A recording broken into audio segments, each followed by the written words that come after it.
Cropping करनी है। Crop करने की ज़रूरत क्यों पड़ी मुझे, मैंने कंट्रोल Z दबा के इसको असली हालत में मैं लेके आया, लेकिन क्रॉप टूल दरअसल देखें क्रॉप यहाँ से निकला है या मोबाइल से निकला है, ये बताएं। यहाँ से मतलब मोबाइल से पहली बार ये आया होगा या कंप्यूटर से आया होगा? कंप्यूटर इसमें बनाया होगा ना। असल तो टूल हमारे जो है वो सॉफ्टवेयर कंप्यूटर के ही है ना जी।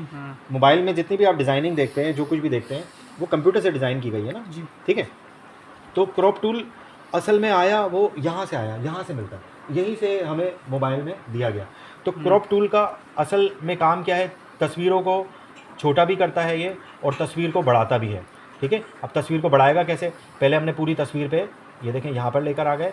अब ये जो इजाफी हिस्सा आपको ऊपर और नीचे का नज़र आ रहा है ना, ठीक है, इससे इसने हमें क्या दे दिया, काम करने का एरिया जो है वो बड़ा करके दे दिया। तो मुझे बड़ा ही चाहिए था एरिया क्या किया, यानी मुझे तस्वीर को बढ़ाना है। इस तस्वीर को जो मैंने बढ़ाया, तस्वीर के हिस्से को जो बढ़ाया, इस तस्वीर के हिस्से को कहते हैं कैनवस। क्या बोलते हैं? कैनवस। कैनवस का मतलब क्या होता है?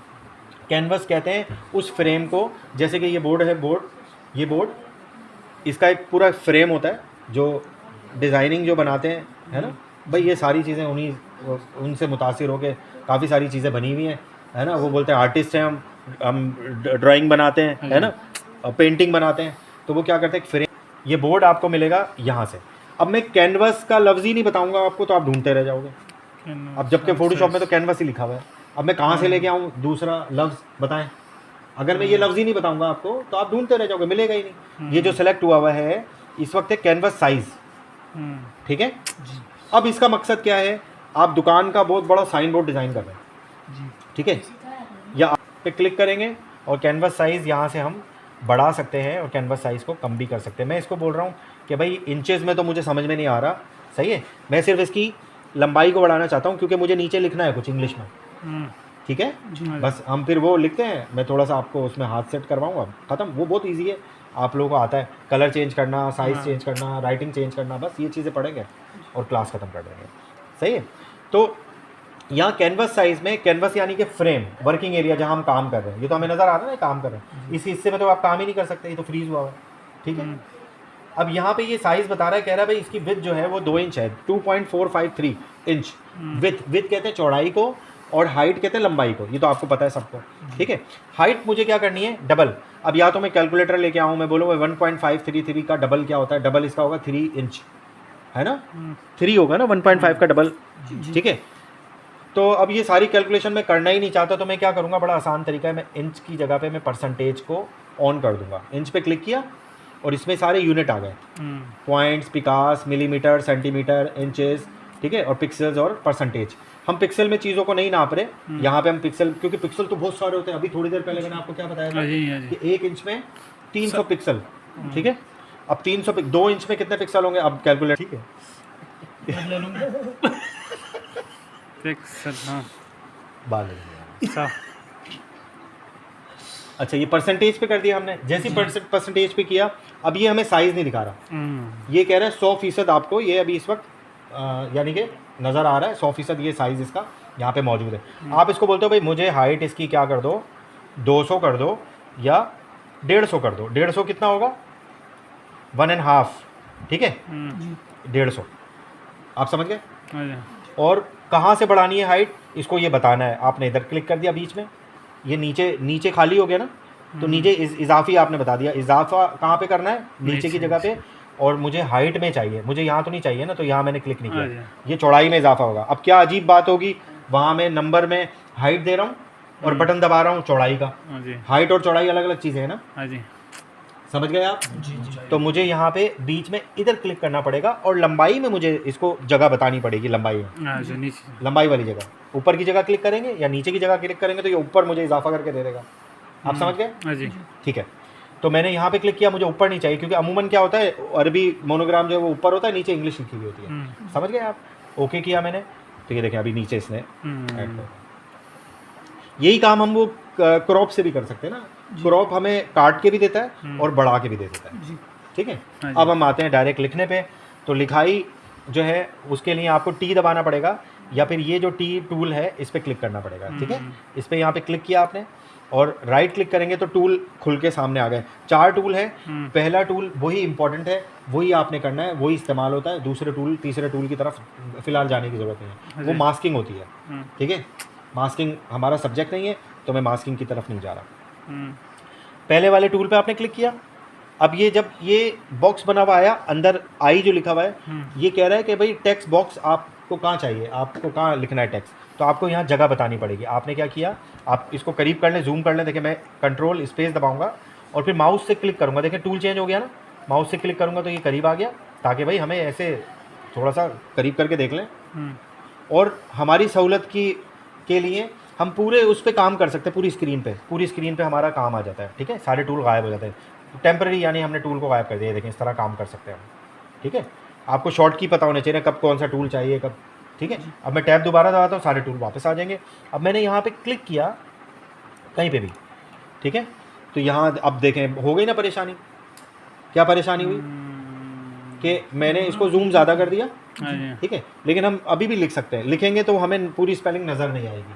ठीक है, तो हम यहाँ से टूल को चेंज करते हैं और माइनस थोड़ा दूर किया इसको, यानी हम उसी वक्त लिखना शुरू कर सकते थे। उस वक्त जो हम लिखते वो यहाँ पे आ जाता। ठीक है, लेकिन अब इसने एक लेयर बना दी, ये वाली लेयर, तो मैं इस लेयर को डिलीट कर रहा हूँ और दोबारा से यही काम कर रहे हैं। टी पे क्लिक किया और हमने बोला भाई यहाँ से लिखना शुरू कर दो। ठीक है, क्लिक कर दिया। अब आप जो लिखेंगे, क्या लिखूँ मैं, उस्मानी, अल उस्मानी, ये लिख दिया हमने। ठीक है, अब ये अरबी में आ रहा है, कंट्रोल ए दबाया और यहाँ से लैंग्वेज चेंज कर दी, इंग्लिश। अब दोबारा से लिखना शुरू कर दें, हो गया सही, सही हो गया। अब इसको मूव करना है तो मैं बीच में क्लिक करके इसको मूव नहीं कर सकता, मैं नीचे क्लिक करूंगा तो जब तक एरो टूल ना आए ना, ये एरो बना है, आप इसको हिला नहीं सकते। देखें ये आपने इसको मूव किया, मैं बस ख़त्म करने वाला हूँ। ठीक है, मूव टूल पे क्लिक कर दें। ये टूल यहाँ पे आपको नज़र आ रहे हैं। इस टूल में नंबर 1 है क्या, देखें ये जो आपको नज़र आ रहा है टेक्स्ट लेयर, ये सिलेक्ट होनी चाहिए। इस टूल में आपको यहाँ पे राइटिंग नज़र आ रही है, राइटिंग स्टाइल, ये नज़र ही नहीं आ रहा राइटिंग स्टाइल। ठीक है, तो इसको आपने क्या किया, यहाँ से उठाया, यहाँ पे रख दिया इधर। ठीक है, अच्छा यही आपको राइटिंग जो है वो यहाँ पे भी मिलती है सेटिंग में। लेकिन सेटिंग आपको कौन से टूल की दिखाता है, ये जो सिलेक्ट हुआ हुआ था। तो कौन सा टूल सिलेक्ट हुआ हुआ, मूव टूल। आपको टी पे, यहाँ पे टी पे क्लिक करना है। टी पे क्लिक करेंगे तो यहाँ पे ये राइटिंग और ये सारा कुछ यहाँ पे भी आ गया। तो आप यहाँ से देखें, ये देखें यहाँ से भी छुप रहा है, छुप रहा है ना, तो आपने यहाँ से अप्लाई कर दिया, यहाँ से अप्लाई कर दिया। ये देखें, अब सिर्फ आप माउस रखेंगे, ये राइटिंग चेंज कर करके आपको दिखा देगा। तो मुझे यहाँ से पहले राइटिंग देखनी है, जो राइटिंग आपको ठीक लगे। ठीक है, कोई भी आप राइटिंग यहाँ से सिलेक्ट कर सकते हैं। ठीक है, मैं अब इसमें ज़्यादा टाइम इसमें नहीं लगाऊंगा राइटिंग चेंज करने में। ठीक है, आप तसल्ली से बैठ के देखिएगा, बहुत सारे इसमें राइटिंग स्टाइल्स हैं, हम इसमें ऐड भी कर सकते हैं राइटिंग। मैं ये वाली राइटिंग को सिलेक्ट कर रहा हूँ। ठीक है, और मैं इसमें अब चेंजिंग करना चाहता हूँ। ठीक है, और साइज़ कम करना चाहता हूँ। तो इसमें चेंजिंग करने के लिए ये टेक्स्ट टूल सेलेक्ट हुआ होना चाहिए। और टेक्स्ट टूल आप देखें यहाँ पे बॉक्स बना हुआ है, जब ये बॉक्स बना रहेगा तो ये नई एक लेयर बनाएगा। लेकिन जब ये बॉक्स नहीं होगा तो ये एडिट करेगा। ये देखें, आप गौर से देखें, मैं करीब लेके जाऊँगा, बॉक्स गायब हो जाएगा। देखें गायब हो गया, गायब हो गया। अब देखें मैं क्लिक करूँगा, एडिट कर देगा। यहाँ पे पीछे आए और डैश, यहाँ ये मुझे डैश चाहिए था यहाँ पे। ठीक है, अब मैं यहाँ बाहर क्लिक करता हूँ लेयर पे, और लेयर पे क्लिक करके मैं मूव टूल पे आता हूँ, क्योंकि मुझे वो टेक्स्ट बॉक्स नहीं चाहिए उधर, ताकि मैं इसको पकड़ के यहाँ पे इजीली मैं इसको उठा के सेंटर में रख सकूँ। अब ये दोनों का सेंटर है, ये कैसे पता लगेगा, ये इसके लिए ये बटन है सेंटर में लाने के लिए, ये वाला बटन है, ये वाला सेंटर में लाने के लिए। तो दोनों लेयर को सिलेक्ट कर लो आप, ये वाली लेयर और ये वाली लेयर को सिलेक्ट कर लो। ठीक है, और इसको आप सेंटर में लेके आना चाह रहे हो दोनों को, तो आपने ये बटन दबाना है। ये देखो सेंटर में आ जाएगा, इसका हल्का सा फर्क था, मामूली सा आ गया सेंटर में। अब मुझे दरमियान सेंटर। ठीक है, अब मुझे यहाँ इधर टेक्स्ट का कलर चेंज करना है। ठीक है, कलर चेंज करने के लिए ये कलर का ऑप्शन है, बाकी तो सारे आपको पता है ऑप्शन। ठीक है, मेरा ख्याल है काफ़ी है आज। ठीक है, अब जो आप लिखते हो ना वो इतना ज़बरदस्त क्वालिटी में होता है कि आप जब उस पर कोई भी इफेक्ट अप्लाई करते हो ना, देखो मैं राइटिंग का स्टाइल जो है साइज़ चेंज कर रहा हूँ, स्टाइल भी हमने चेंज किया, थोड़ी सी और राइटिंग कम कर देते हैं 24। ठीक है, इतना मेरे ख्याल से अब सही है। अब इसको सेंटर में लेके आएंगे तो देखें यहाँ पे ये हमें बता भी रहा है कि दोनों का सेंटर है। ये देखें, है ना, ये अभी इसने बता भी दिया हमें दोनों का सेंटर। एक दफ़ा तस्दीक करने के लिए दोनों को सेलेक्ट कर लो, ये वाला बटन दबा दो, अब सही है, ये सेंटर है दोनों का, ठीक है। अब हमने यहाँ पे क्लिक किया वापस, और ये ऑप्शन की ज़रूरत नहीं है, बाकी ऑप्शन इंशाल्लाह मैं नेक्स्ट क्लास में बता दूंगा आपको, ठीक है। आपने सिर्फ फ़िलहाल लिखना है इसकी, ये इतना अच्छी क्वालिटी में ये हमें लिख के देता है, क्योंकि ये हमने खुद लिखा ना, खुद डिज़ाइन किया ना, हमारी प्रॉपर्टी है ना, तो ये हाई रेजोल्यूशन में है। इसकी वो रेजोल्यूशन है जो हमारी फ़ाइल की रेजोल्यूशन है। यहाँ पे बस 2 मिनट में मैं ख़त्म कर रहा हूँ, ठीक है। 600 बहुत बड़ा साइज़ होता है फाइल का, मैं आपको पहले भी बता चुका हूँ। इसमें आप कोई भी इफेक्ट अप्लाई करोगे ना, वो आपको यहाँ शो होगा। देखो कलर, ये देखो कलर, बहुत ही खूबसूरती के साथ आप यहाँ पे इफेक्ट अप्लाई कर सकते हो इसमें।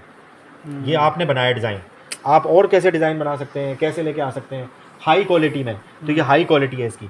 अब हाई क्वालिटी में आपने कलर चेंज किया, आप कहते हो यहाँ पे मैं कलर इसका हल्का रखता हूँ, और इसका यहाँ पे कोई हम हल्का सा कलर दे देते हैं। ये वाला बहुत ही बुरा कलर है, लेकिन ये खूबसूरत कैसे हो जाएगा जब मैं स्ट्रोक दूंगा और शेडो दूंगा। स्ट्रोक दे दें इसका, ये देखिए कितना खूबसूरत है। आप समझे कितना बुरा कलर था, इंतहाई बुरा कलर, अब बुरा लग रहा है? नहीं, सही है। अब ये स्ट्रोक क्या होता है, इसके एजेस जो होती है, मैं एजेस बोल रहा हूँ, एजेस कहते हैं कोनों को, ये कोने। अब कोने जैसे जैसे घूम रहे हैं, जैसे जैसे इसकी शक्ल बन रही है, आई की, एन की, ए की, एम की, सही है, वैसे वैसे इसके किनारों के साथ जो है ये एक स्ट्रोक बना रहा है ये, ठीक है। एजेस होती हैं ये, एजेस जी, एजेस, हाँ तो फ्रेम क्या थे? हाँ फ्रेम कहते हैं। ये लैपटॉप की तस्वीर अगर आप उस पर काम करोगे, कीबोर्ड पे काम करोगे, तो इसके जो ये कोने होंगे ना, ये एजेस होंगे, ठीक है। एजेस पे स्ट्रोक बना दी, स्ट्रोक का मतलब ये एक लाइन बना देता है एजेस पे, एजेस के साथ चल रहा है, ठीक है। अब एजेस का हम साइज़ यहाँ से बढ़ा सकते हैं, ये देखें, ये बहुत बढ़ा दिया, ये कम कर दिया, ठीक है। एजेस का हम यहाँ स्ट्रोक का कलर देखें, वाइट कर दिया, रेड कर दिया, कोई भी कलर आप यहाँ से, ये तो बहुत आसान है खेलना इस पर। फिर ये देखें, आपको ऑप्शन पता होना चाहिए कौन से ऑप्शन पे जा रहे हो आप, ठीक है। आप यहाँ एक से मतलब आप क्या कर सकते हो, इसके अंदर आप कलर अप्लाई कर, बहरहाल तो ये आगे की क्लास में देखते हैं हम, ठीक है। मैं कहता हूँ ड्रॉप शेडो भी इस पर अप्लाई कर दो, इससे थोड़ा सा ये खूबसूरत हो जाएगा। तो मैंने ड्रॉप शेडो भी अप्लाई किया, इसकी वैल्यू ज़्यादा थोड़ी सी बढ़ा दी और ओके कर दिया, ठीक है। अब ये इस इफ़ेक्ट के साथ आपने यहाँ पे अप्लाई कर दिया, जो कि मुझे कलर बहुत बुरे लग रहे हैं, तो मैं यही नीला कलर और हरा कलर अप्लाई करता हूँ, क्लास ख़त्म कर देते हैं, ठीक है। तो मैं इफ़ेक्ट पे आऊँगा दोबारा, टेक्स्ट वाली लेयर के इफ़ेक्ट में जा रहा हूँ, और स्ट्रोक के कलर को मैं कहता हूँ कि हरा कर दो, या उल्टा कर देते हैं हम, नीला हम करते हैं स्ट्रोक को, तो नीला कलर हम देते हैं, ये वाला नीला कलर स्ट्रोक को, ये देखें कितना आसान है, ठीक है। और कलर जो ओवरले है, इसमें पीला कलर हम इसकी जगह पे ये वाला हरा कलर दे देते हैं, और ये हमारा अजीब से कलर हैं दोनों, लेकिन बस हमने जो चीज़ बनानी थी बन गई। और यहाँ से हम इसको सेव कर देते हैं, सेव एज़ PSD में सेव कर रहा हूँ, ठीक है, आज की क्लास। और PSD क्या होता है, प्रोजेक्ट आके कल भी हम इस पर काम कर सकें, सही है। लेयर को मर्ज नहीं करिएगा आप में से, जो भी इस लेयर को इसको खोले, सेव नहीं करिएगा, सेव एज़ करिएगा, बंद कर दें। और कोई सवाल पूछना है तो सवाल कर सकते हैं। इस तरह किस तरह लिखेंगे?